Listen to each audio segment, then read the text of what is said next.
Hi, everybody. How are you? You made it. You made it to the end of the day. It's day two. How's everybody feeling? Good. I need a little bit more than that. How's everybody feeling? Okay, good. So hi, my name is Stan Bashmashnikov. You say it in three parts. It's very easy. And I lead our MarTech team over at FanDuel. So I'm really excited to be here to take you guys on a journey, to the center of MarTech. I am a Jules Verne fan. I know you don't hear that often, but there you go. So I wanted this to be in the spirit of a journey. So the theme here is going to be around speed and scale. Those sound like two very simple, straightforward words, but in the context of marketing, in the context of MarTech itself, it's actually much more deep and complex, I would say. So with that being, the kind of the starter, let's get going. So this part's interactive. I want you guys to scream and scream loud, please. What do you see in this picture? Vacation, beach, ocean. Go ahead, keep on going. Okay, all good things, right? Nothing bad. You would think. And how does it make you feel? What is the emotion that this sort of brings out? Relax, summer. One more. Which one was it? Expensive. Yeah, that's good too. So the point here is that there's a lot of beauty, there's a lot of calm, there's a lot of good things here on the surface. But underneath it all, right, what's underneath, right? There's dirt, there might be sharks in the water, there might be bugs underneath the dirt. And then there's the outer crust, right? You guys, I don't know if you know about the layers of the earth, maybe you do. There's the outer crust, there's the inner crust, there's the mantle, there's the core. There's complex systems that make the foundation for this thing to be this beautiful, right? So where I'm kind of going with that is what our customer sees. So same exact exercise. What do you guys see when you see this? A gaming app, huh? Yes. And how does it make you feel? Fun, happy, excited, right? I'm not saying that this is the same feeling as a beach, but this is our customer's white sandy beach, right? And for me, being part of the MarTech team, there's many other teams. We are the centers of the earth that makes this possible, right? There's product team, there's the legal team, there's all sorts of groups. I'm going to focus on marketing technology and kind of how we are one of those foundations that make this app this white sandy beach, if you will. So what is marketing technology? I looked at, Gartner, should have looked at Forrester too, I know. I don't know if Rusty's still here. But this was the most simple definition, right? A set of integrated technologies that enable marketing capabilities. So that to me sounds like a bunch of tools that pretty much connect and talk to the customer. To me, MarTech is so much more, right? I think of it as it's an architecture, right? It's a data architecture where there's something called a front-end event, right? Which is when somebody might add something to a bet slip, but not place that bet, right? Or maybe it's how far into the app, right? How far in they've gone, but did not take an action that you had wanted them to, right? That's a front-end event. Back-end events, right, could be literally the sport, the stake amount. If it was a parlay, how many legs were in the parlay, right? Those two things from the app funnel into my ecosystem, right, of the CDP tool, the CRM tool, AI and ML, a bunch of other good things. And then we have to figure out what do we do with that data, right? So the architectural framework of how we get all these complex actions and signals and data points, make a decision on what to do with them, and then make sure that it gets to the customer in the best experience possible, whether that's instant promo or they get a free spin or a free token.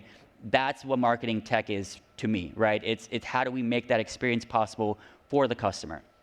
So to answer my own question here, the way that the MarTech team has gotten to where it is now, And the way that we're probably going to go in the future is through this fancy, underlined S's, speed and scale. So let me kind of break down both, right? Speed, fairly straightforward, right? It's the frequency at which data comes through. So in sports gaming, that's very, very important, right? Every moment matters. We talked about real time, we talked about the right time. Whether you use either one, right, things need to move fast. In my space, something that's real time is super, super important, right? Because if somebody wants to make a withdrawal, right, or if somebody wants to place a bet, it needs to transact and work in that moment, right? But then right time is also important, as it was said, right? Most bets come in, prior to a game, I would say 30 minutes prior, right? So all the promotions, all the generosity that you're going to service, you want to do it at the right time prior to that game, right? So we need to be set up in a way where we can be flexible in terms of speed. And then scale, right? Scale is essentially, if you were to talk to somebody on the finance team, they would say scale is revenue plus headcount plus, growth essentially, right? And that's true, but really scale is how well are you set up for the demand of the future, right? In my world, that is, we're currently online in 22 states. What happens when more states, come on? Can we handle that massive, load? Every Super Bowl that we've had, so far has been a record in terms of the number of bets, the volume, right? Are we set up for even more Super Bowls with more states? So scaling really is just about how ready are you for the future that will inevitably happen? So that's my framework. That's the preamble.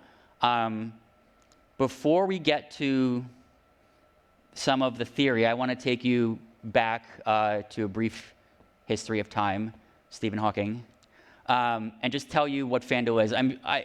Just by a show of hands, have people used the FanDuel app here in the UK, or maybe you've used it in the States? Okay. Sorry, I can't see.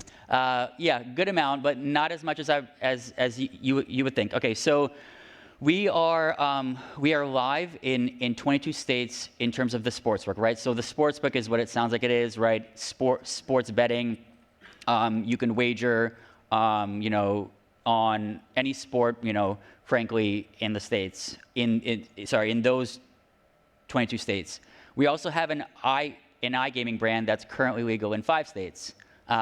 Both of those, in terms of GGR and NGR, are number one in terms of the ranking, right? We also have a fantasy sports product that was actually one of our first, or sorry, not one, it was our first product. Daily fantasy, for for those of you that don't know, is you set a lineup, you pick your players for a certain game, for a certain match, and then it's pooled. It's a pool of money, and the highest score wins. We have a product called FanDuel Face-Off. FanDuel Face-Off is essentially a peer-to-peer game product. So, we have a partnership with, a golfer where, people can play 3 holes of golf, pretty much wager against each other. There's a cornhole game where you can toss and try to win money. So more fun games. And then there's the FanDuel Racing vertical. So TVG and FanDuel Racing are both kind of under the same bucket here, where it was a legacy brand that we sort of bought back. I think it was in a long time ago. But you can wager on horses, dogs, and then our 5th product, which is our OTT platform, is FanDuel TV. So all the syndicated stuff, different shows that we run is all run there. So that's our core products. For us as a MarTech team, we care about everything, and we care about it pretty equally, because there's different opportunities in each one of these. But it wasn't always that way, right? Everything has an origin story, right? Ours does too. and even though there is a straight line on the slide, right, this was never a straight line to get to where we are now. So FanDuel was launched about 15 years ago in 2009, and launched the DFS business, right? So only fantasy sports. There was a lot of lobbying that happened over the years. Eventually by 2016 and 2017, there was a law that about 19 to 20 states, you could actually do daily, fantasy sports. Now, there's this law that was enacted in 1992 called PASPA, right? It was a federal law that, pretty much said you cannot gamble, you can't wager on sports. In 2018, that law was overturned.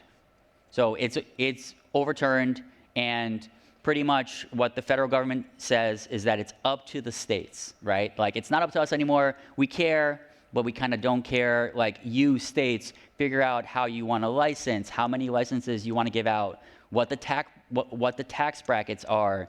When somebody signs up, do they need a credit card or a social security card? Like, all the things. So in a way, every 22 states that we've had, so far feels like a different country, right? They all have their own laws. It's definitely been, a really long journey. But we launched our first sportsbook state in 2018.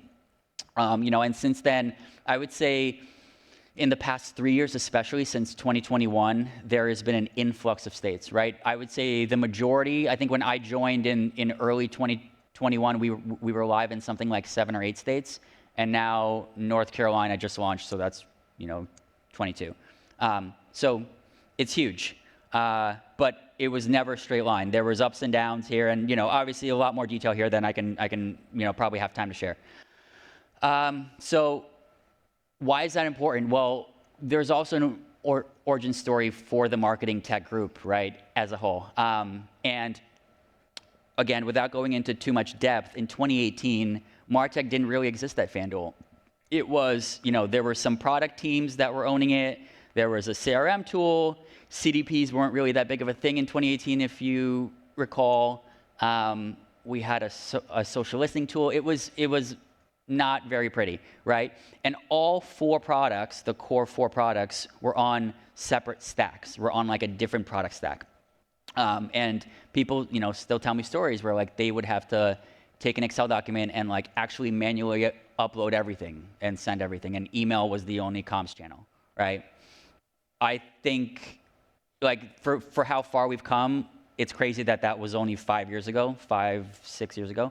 But in 2020, we finally launched our, MarTech team. So the MarTech team launched. We launched some of our first automation, some of the real-time stuff. We signed on a CDP. We expanded our CRM.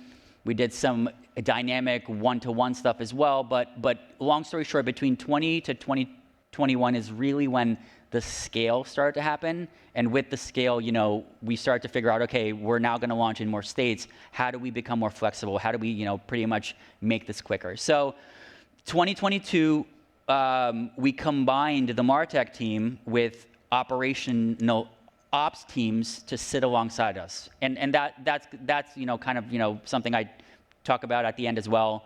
And, hopefully something for you guys to take home, is that, the MarTech team of the past, I would say, of the past 10 years or so, would sit on their product, right, in most companies. And or it would sit in the marketing department in like a silo, like the CRM team or like some special project corner of the company.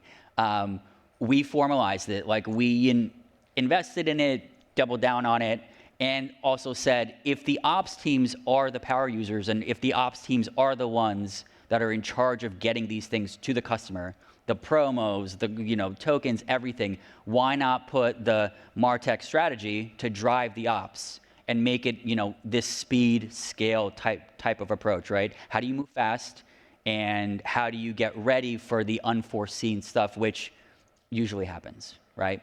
So that's a big part of 2022.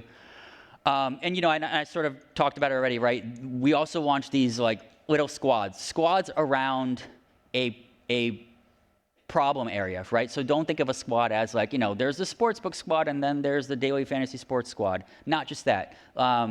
Let's say that your company has a problem of like, people who add to cart but don't check out, right? That can be a squad.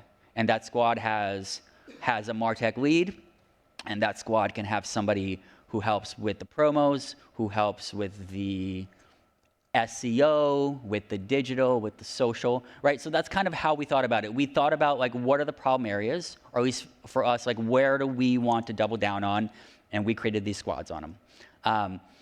So fast forward, right? Fast forward to 2024. I can't give too much away, obviously, but we're expanding. We're expanding in several different parts of the company, and next best action, or now I should say next best experience, because I saw that and I was like, oh man, shoot, I wish I edited that.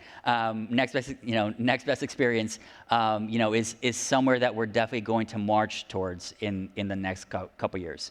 So the expansion, just to keep on going with this theme, is around these, success pillars. So again, not to give too much away, but I think we all have goals, right, for our teams, right? We all, lead teams or are part of teams that have like a set of OKRs or a set of things that they're going to march towards this year.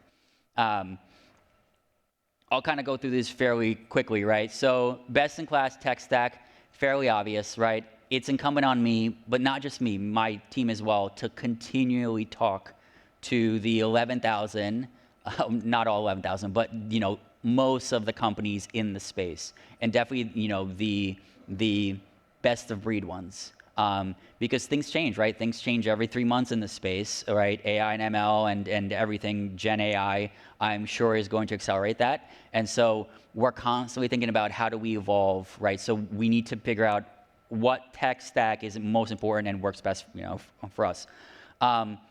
Automations are critical. I liked what somebody said where, it made me think of it in two different ways. So internally speaking, automations create time, right? Externally speaking, automations enhance the overall experience for the customer.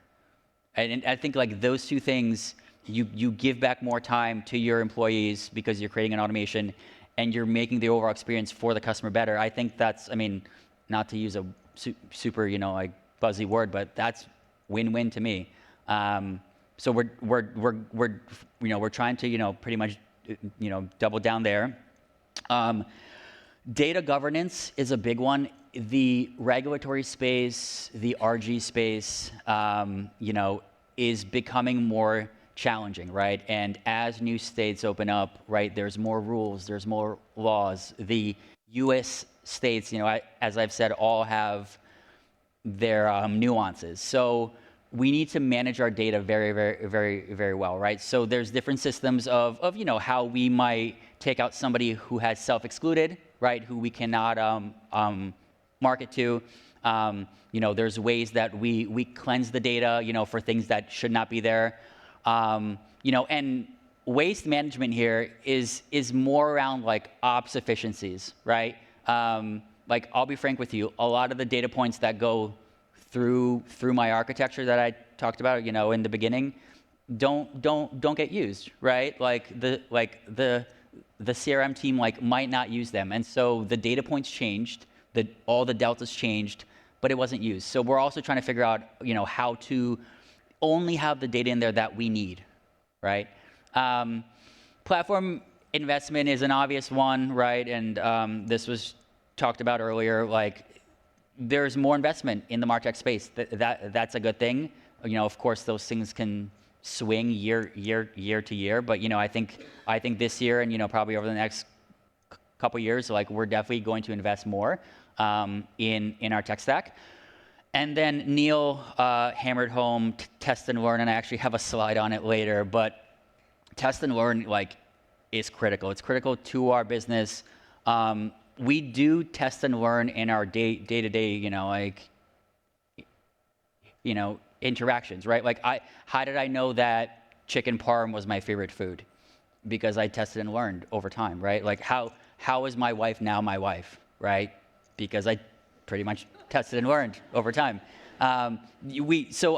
This same idea, maybe we shouldn't tell her that.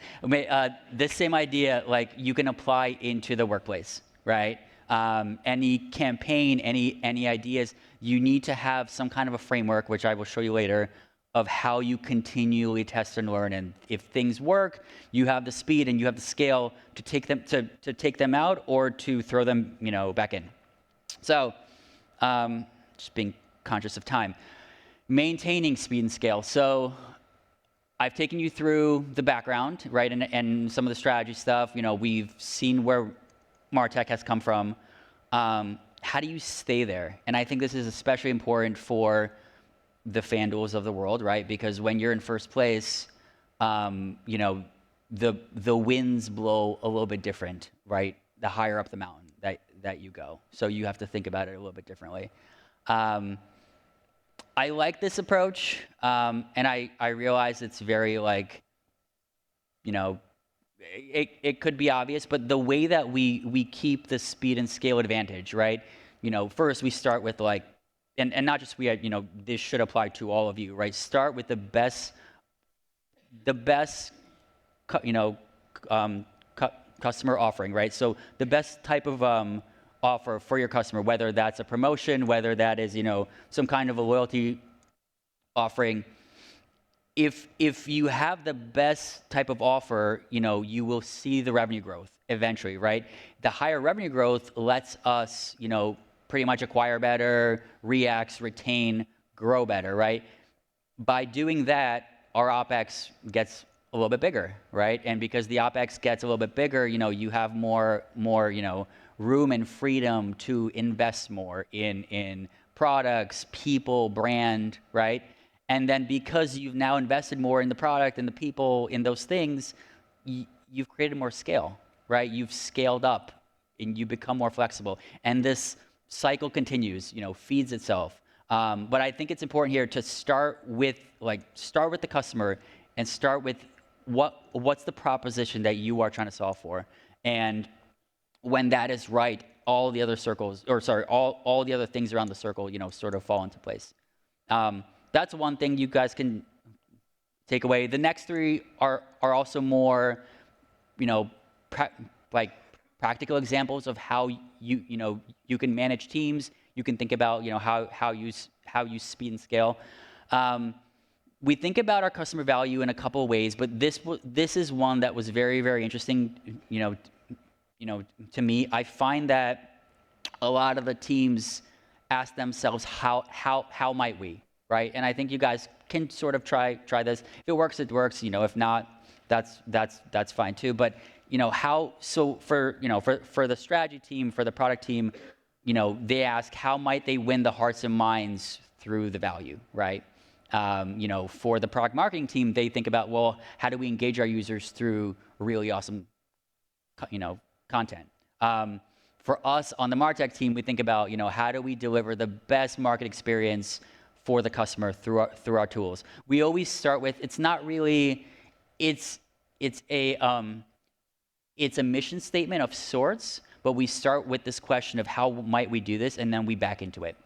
So that's worked, for us in the past as well. This is an interesting slide, and I actually took this from one of the teams that I currently manage, that during the NFL season, we have a check-in with this team. And I'm sure people in this room, right, you have your one-on-ones, your weeklies, right? And by a show of hands, how many of you guys ask your teammates, how are you doing? How are you feeling? How's it going? All of us, right? I found that by doing that, I wasn't getting a lot out of it, right? Or typically it'd be like, I'm good, things are fine. This is a red, yellow, green, project management health check, let's call it, right? And whatever the project is, so I didn't put what the project is here, but this was a project during the NFL season, and this team, I wanted them to rate themselves on how they're doing in each area. So can they like start to like create the workflows? Like, how's the priority of all their projects? They said like the project is like in the middle of the priority. We need to bump it up. We need the product team to help us out more. So more of a yellow than a green, right? Their attitude was great, right? This one's always green. They were ready to commit to it. Was there a product owner? Was somebody driving this thing? Are all the lines of comms through all the different teams there? And they said yes and no, kind of sort of. You really want this to be, green as well. These guys managed a lot of self-serve solutions, right? So like internal portals, internal tools that we have to drive projects. This was also a yellow because, frankly, some of these internal tools didn't really work as well as they had wanted them to. And then project volume, you can probably imagine during NFL season, bandwidth was nuts, right? So project volume was peaked. They pretty much said like, we don't have time to do these things. We need more people, right? I hope I'm not like reinventing the wheel here, but this is a good way to health check beyond just the how are you doing, show me the projects that you're currently working on, are things going well? So another practical example. And then this one, I won't go in it too much, but this is somewhat what I said previously and what Neil kind of talked about. Like, you need to be able to test and learn, and you need to have a framework for how you test and learn within your company. We have these squads. Each one of the squads, is made up of many different people, and they plan. Once something is planned out, it goes to be made into an automation, right? So, our coders build it out, see if it works, and then they start to plan it and they start to test it. If it doesn't pass the testing phase, it goes back, right? It's like out of the pipeline. But if it's good, it goes into launch. So, first and foremost, I wanted to create a slide with the most pentagons possible, which I think I've definitely achieved here. But the other example here is just like to be able to test, iterate as much as you can. So those are a couple of examples, those last four, and hopefully you guys can take some of those things away as well. So let's go on to our last section. So back to the future. Let's talk about the future. Let's talk about what's coming, and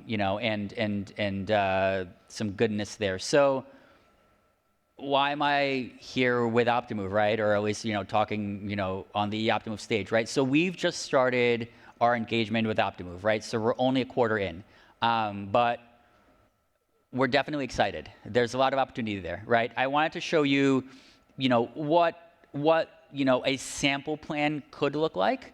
I'm sure many of you guys who have used Optimove have had different plans, or maybe there's something that you guys have done.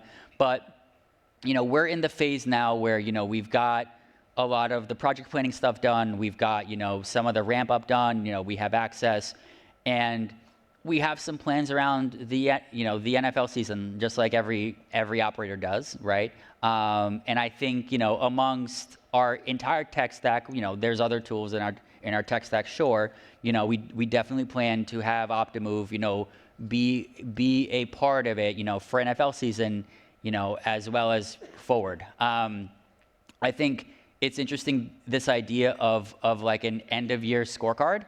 I don't know how many of you guys do this, in the room. We do this with other partners where we, create a scorecard of like, what did we achieve? What didn't we achieve? Did we affect NGR, GGR?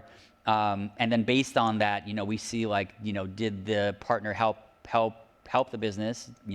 Did they not? So that's where the impact lies there. And obviously, right, can't show those. But these are our very exciting plans with Optimove.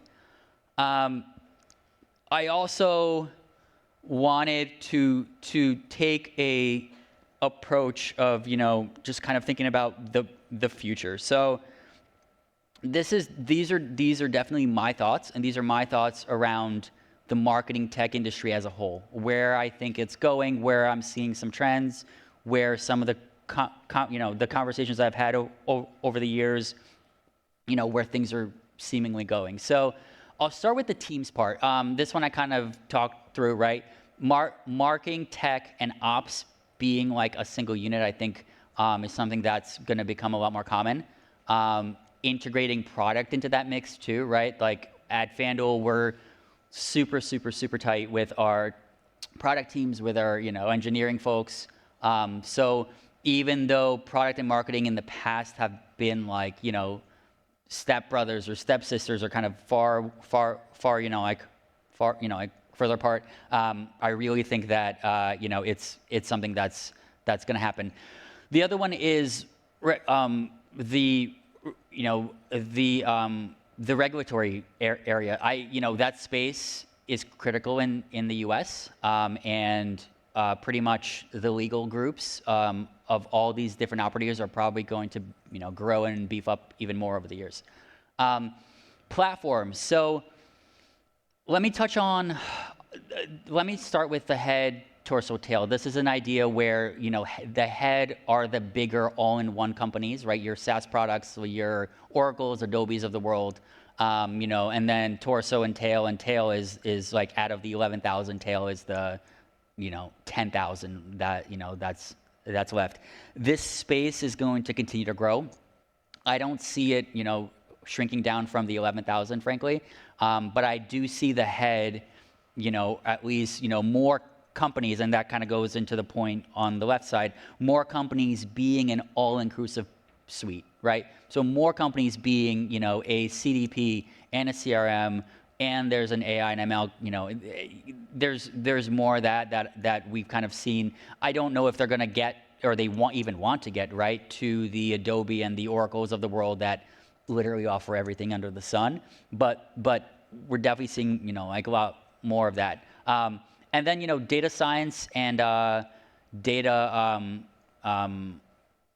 models as a whole, right? Like we have so many models at FanDuel, and we care about all of them. Optimove has a lot of models too. Other companies have their own models. A lot of these are going to be mixed in over time and to create even better models. So we really think of that area as something that's probably going to grow as well.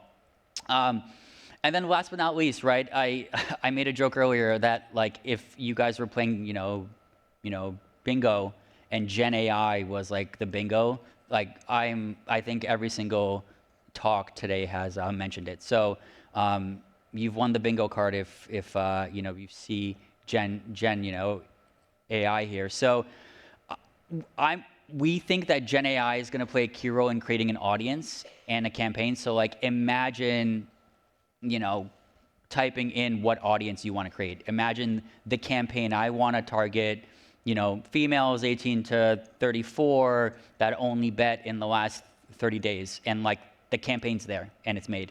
And that kind of takes me to prompts and tasks, right? We see the space going more and more and more into the task area of AI and ML, right? What do I mean? Right now, you can prompt something, right? You can ask it, write me a story for my daughter that I can tell her at night, and it'll give you 3 or 4, wonderful paragraphs. A task would be, right, query my data warehouse, and then give me back an automation that links like Snowflake plus my CDP, and then send it to my customers. Those types of things, especially if you think about like a GPT of sorts connecting to an API, right, and being able to spit out a task, that's probably where the Gen AI space is going, right? Less about like you typing something and it giving you back data, and more so like you type it in and it does a task, a thing for you that an analyst might do, or somebody else might do. So that's trend number 2. Number 3, really quickly, like I always wonder why 22 states are live for the sportsbook, but only 5 states are live for the casino, right? And I think from people that I've talked to that they'll have a 2.0 wave of the iGaming states that'll probably come online over the next 3 to 5 years. So yeah, with that being said, my time's actually went over, pretty much up. and I wanted to leave you with a quote, right? What kind of a keynote would this be without at least one quote?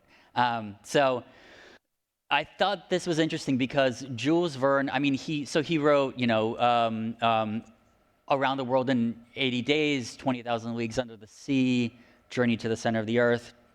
Like, he's a travel guy, right? Like the first travel blogger ever, probably. And he's always been talking about travel. But I read this quote and I was like, it kind of doesn't sound like that, right? He says, wherever you go with all your heart. The real voyage of discovery consists not in seeking new landscapes, but in having new eyes.